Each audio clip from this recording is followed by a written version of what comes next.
আমাদের জামাত ইসলামী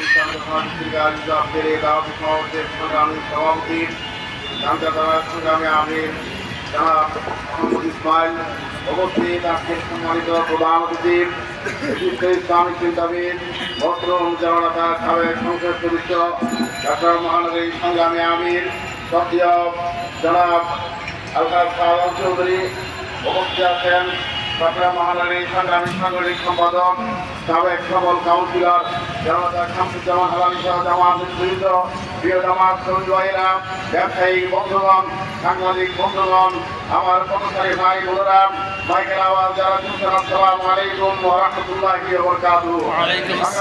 আপনারা জানেন বাংলাদেশ জামাত ইসলামী প্রতিষ্ঠার পর থেকে আল্লাহর আইন চাই, সৎ লোকের শাসন চাই, এই স্লোগানটির মধ্যে তার যাত্রা শুরু করেছে। কারণ আজকে সৎ লোকের শাসন কায়েম না হওয়ার কারণে, আজকে সৎ লোকের সংসদ কায়েম না হওয়ার কারণে এদের থেকে লক্ষ হাজার কোটি টাকা, বাংলার মেহনতি জনতার লক্ষ কোটি হাজার টাকা এদের থেকে পাচার হয়েছে বিদেশের মাটিতে।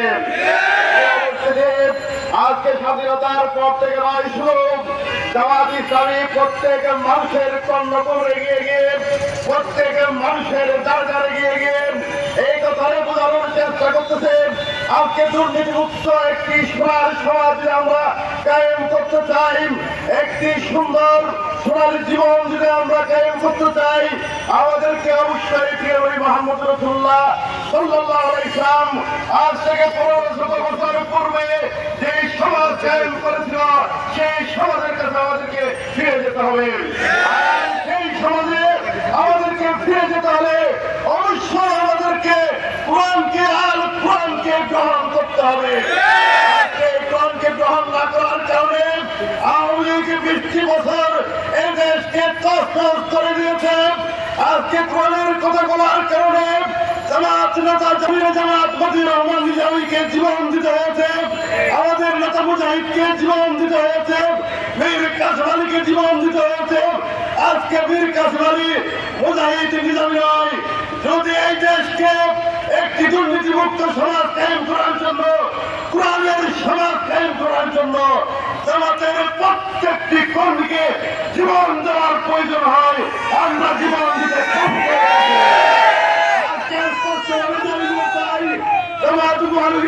মাধ্যমে এখন আমাদের প্রিয় ভাই এটিএম আজহারকে মুক্তি দেওয়া হয়নি। আমরা অনতি বিলম্বে এটিএম আজহারের মুক্তি দাবি করছি। আজকে এই দুর্নীতিমুক্ত সমাজ কায়েম করার জন্য, একটি শোষণ মুক্ত সমাজ কায়েম করার জন্য, যেখানে আওয়ামী লীগকে পাবেন সেখানে প্রতিহত করার জন্য আমাদের তৎপরত হতে হবে। আমরা শুনতে পেরেছি গত 2-1 দিন পূর্বে কোটি কয়েক সন্ত্রাস মাস্তান জঙ্গি এই পদ্মার হাট এলাকায় মিছিল করেছে।